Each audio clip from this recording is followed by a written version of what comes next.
In this video, I'll show you step by step how to get your Google Gemini API key using Google AI Studio. First, open any browser on your computer.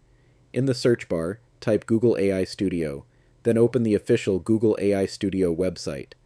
I will leave the link in the video description.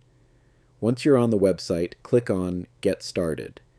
After that, make sure you sign in with your Google account. Now, when you're inside the Google AI Studio dashboard, look at the bottom left corner. You should see an option called Get API Key. Click on it. On the right side of the page, you'll see a button that says Create API Key. Go ahead and click on that. Next, you may be asked to name your key and choose a project. For this example, I'll name mine My Key, then select the default Gemini project, or create a new one if needed. After that, click on Create Key.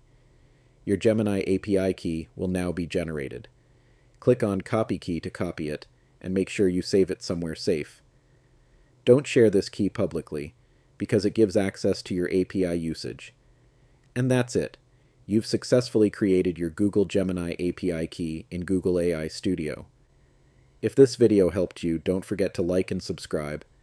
Thanks for watching, and I'll see you in the next one.